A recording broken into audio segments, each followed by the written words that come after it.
Good morning to all of students. इससे previous lectures के अंदर हमने जाना था बीट स्टोर ब्रिज प्रिंसिपल के बारे में एंड किरचॉफ लॉ के बारे में। बीट स्टोर ब्रिज प्रिंसिपल जो था वो सिंपली किरचॉफ लॉ पर डिपेंड करता है, जो कि कहता है कि within a junction sum of current total current become equal to zero. हम जंक्शन भी कह सकते हैं और एक पॉइंट भी कह सकते हैं। ये ओपन सर्किट में भी वर्क करता है, क्लोज सर्किट में भी वर्क करता है। साथ ही साथ हमने जाना था ये जो लॉ है कि law of conservation of energy charge को लॉ ऑफ कंजर्वेशन चार्ज को फुलफिल करता है। इसके अलावा हमने जाना था Kirchhoff second law. Kirchhoff second law में हम जाना था कि total potential difference within a loop become equal to zero, और ये पोटेंशियल डिफरेंस पे वर्क करता है। और इन किरचॉफ लॉज की मदद से हमने बीट स्टोर ब्रिज प्रिंसिपल को डिफाइन किया था। और बीट स्टोर ब्रिज प्रिंसिपल कहता है कि अगर इस तरीके से हमारे ब्रिज की फॉर्म में पी क्यू आर एस चार रेजिस्टेंस लगे हुए हैं और ये गैल्वेनोमीटर से कनेक्टेड हैं, गैल्वेनोमीटर जी से कनेक्ट हैं, तो ऐसी कंडीशन में अगर गैल्वेनोमीटर जी में कोई डिफ्लेक्शन नहीं होता, that is I G equal to zero, तो ऐसी कंडीशन में P Q upon R S के बराबर हमें वैल्यू मिलती है। Now the practical lab application. जो प्रैक्टिकल लैब एप्लीकेशन होती है हमारी बीट स्टोन ब्रिज की, वो मीटर ब्रिज होती है। मीटर ब्रिज की मदद से हम अननोन रेजिस्टेंस को फाइंड आउट करते हैं with the help of known resistance. तो इसके अंदर क्या क्या सिस्टम होता है हम उसके देखेंगे। तो हमारे बीट स्टोन ब्रिज प्रिंसिपल के अंदर एक मीटर होता है, मीटर स्केल होता है जो कि 1 मीटर का होता है, और ये 0 से 100 सेंटीमीटर तक यहाँ पर लगा रहता है। इसके अंदर एक वायर होता है, कांस्टेंट का wire, that is capable to heal और रेजिस्ट मोर हीट। एंड ये भी 100 सेंटीमीटर का होता है और 1 मीटर का होता है। It is also equal to 1 metre और 100 सेंटीमीटर। नाउ ये जो है वुडन बोर्ड पर रखा हुआ होता है, पूरा सिस्टम वुडन बोर्ड के ऊपर होता है वायर का। एंड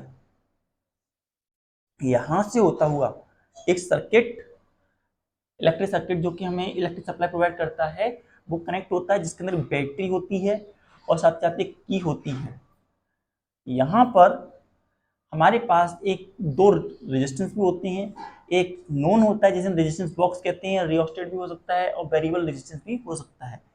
तो यहाँ पर ये हमारा नोन रेजिस्टेंस होता है और यहाँ पर हमारा अननोन रेजिस्टेंस होता है, जिसकी रेजिस्टेंस हमें पता करनी होती है। We have to find the resistance of that substance.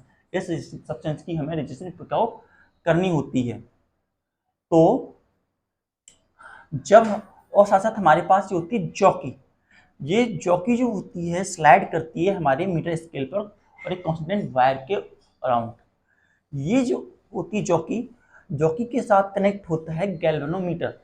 Galvanometer हमें दिखाता है कि हमारा करंट किधर डायरेक्शन डिफ्लेक्ट कर रहा है, हमारा किस डायरेक्शन में करंट फ्लो कर रहा है, या रेडियस ऑफ करंट किधर है, और ये जॉकी से कनेक्ट होता है। हम एक्सपेरिमेंट करने से पहले, सॉल्व करने से पहले, हम पहले 0 सेंटीमीटर ये पॉइंट और ये पॉइंट, इन दोनों पॉइंट को चेक कर लेते हैं कि इन दोनों पॉइंट्स पर जो डिफ्लेक्शन है वो अपोजिट डायरेक्शन में हो रहा है या नहीं हो रहा है। जब हम देखते हैं डिफ्लेक्शन सही हो रहा है तो हम समझते हैं कि हमारा जो सर्किट कनेक्शन है वो करेक्ट है। नाउ अब हम क्या करेंगे, सर्किट कनेक्शन जब हमारा करेक्ट है, और एक बार हमारी यूनिट रेजिस्टेंस जो हमारा वायर है उसकी यूनिट रेजिस्टेंस जो है एल के बराबर है। हमारी यूनिट रेजिस्टेंस जो यूनिट के पर यूनिट या 1 सेंटीमीटर जो हमारा कांस्टेंट वायर है उसकी रेजिस्टेंस आर है। और अगर हमारी कोई रेजिस्टेंस जहाँ ऐसी मिलती है जहाँ पर जो हमारा जॉकी है वहाँ पे रख देते हैं, लेंथ लेटेस्ट एल लेंथ पर रख देते हैं, और वहाँ पे हमारा जो गैल्वेनोमीटर है वो कोई डिफ्लेक्शन नहीं दिखाता है। जैसा कि हम बोल चुके हैं, कोई डिफ्लेक्शन नहीं दिखाने का मतलब है करंट इक्वल टू जीरो, कोई करंट फ्लो नहीं करता है।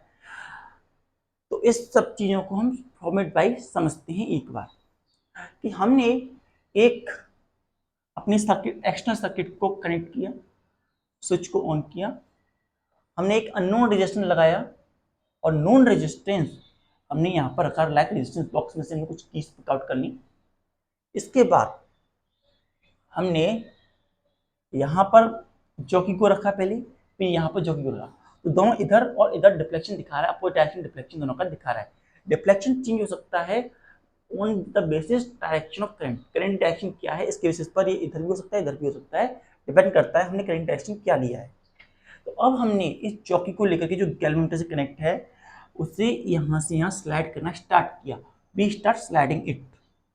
हमने स्लाइड करने के बाद में हमें ये पॉइंट मिला, let us take that point, और इस पॉइंट पे आकर के हमें ये पता चलता है कि गैल्वेनोमीटर में कोई डिफ्लेक्शन नहीं हो रहा है और मीटर ब्रिज इज बैलेंस्ड, और सिंपल मैंने कहें ये हमारा नल पॉइंट हमें मिल गया। It is the null point we are going to be have. Now हमने यहाँ से यहाँ तक की लेंथ जो देखी वो थी L, length equal to L। अगर सिंपल मैनर में जब ये L है तो बाकी बची हुई लेंथ कितनी होगी 100 माइनस L, 100 माइनस L जो थी दूसरी लेंथ हो गई। अब हमने पता करने की कोशिश की रेजिस्टेंस कितना हुआ, रेजिस्टेंस कितना हुआ, तो अगर 1 सेंटीमीटर का रेजिस्टेंस R है तो 100 सेंटीमीटर का P equal to L into R के बराबर। उसी तरीके से अगर 1 सेंटीमीटर का कंस्ट्रक्टिंग का रेजिस्टेंस R है तो 100 माइनस L का 100 माइनस L इंटू R के बराबर है। जब कोई करंट फ्लो नहीं कर रहा था तो नो डिफ्लेक्शन आ रहा था, तो ऐसी कंडीशन में हम Wheatstone bridge principle that is P Q upon R S की वैल्यू लगा सकते हैं। P Q upon R S हमने किया, पी की वैल्यू हमारे पास है L L into R and Q की वैल्यू है 100 माइनस एल इंटू आर।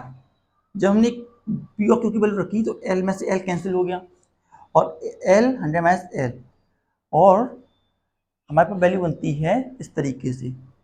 हमने एस को इधर पहुंचाया तो ये वैल्यू बनी, और जब पूरी इस वैल्यू को इधर पहुंचा दिया तो हमें ये वैल्यू मिली। तो इस तरीके से अगर हमें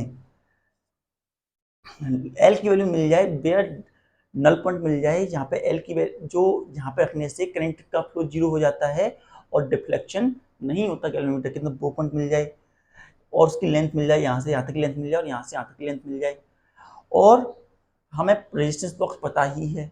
अगर ये सारी वैल्यू हमें ऑब्टेन हो जाती हैं तो हम अननोन रेजिस्टेंस की वैल्यू को बड़ी आसानी से पता कर सकते हैं। It is a formation for metre bridge, और मीटर ब्रिज जो है व्हीट स्टोन ब्रिज प्रिंसिपल के बेसिस पर ही वर्क करता है। इसके अलावा अब हमारे पास एक और डिवाइस होता है जो होता है पोटेंशियोमीटर। पोटेंशियोमीटर जो होता है एक ऐसा डिवाइस होता है जो कि वर्क करता है, हाँ, fall in potential per unit length के बेसिस पर। साथ ही साथ ये पोटेंशियल डिफरेंस मेजर कर सकता है और साथ ईएमएफ भी मेजर कर सकता है, जो कि हमारा वोल्ट मीटर नहीं कर सकता, ये हमको मेजर नहीं कर सकता। और भी कई सारी चीज़ें हैं, जैसे कि इंटरनल रेजिस्टेंस पता करना हो तो भी हम पोटेंशियोमीटर का यूज करते हैं। Comparison in between two cells वो भी हम पोटेंशियोमीटर के द्वारा कर सकते हैं। लेकिन पोटेंशियोमीटर जो होता है हैवी होता है, बड़ा होता है, उससे हर जगह नहीं ले जा सकते, और वोल्ट मीटर जो होता है वो हम जगह जगह पे ले जा सकते हैं, वो छोटा होता है साइज में। लेकिन एक्यूरेसी के मैंने में बोलें तो एक्यूरेसी जो होती है पोटेंशियोमीटर की ज़्यादा होती है, और ये पोटेंशियोमीटर जो होता है कोई करंट ड्रॉ नहीं करता सर्किट में से, और ये बैलेंस रखता है, बैलेंस नो डिफ्लेक्शन मेथड पे वर्क करता है। वही वोल्ट मीटर जो होता है कुछ करंट ड्रॉ करता है फॉर इट्स ऑन फंक्शनिंग, उसके बाद में हमें करंट जाता है तो देयर इज सम लॉस और there is some inaccuracy. What in case of galvanometer, in case of potentiometer there is no such inaccuracy. So next में हम समझेंगे पोटेंशियोमीटर के बारे में। So note it down.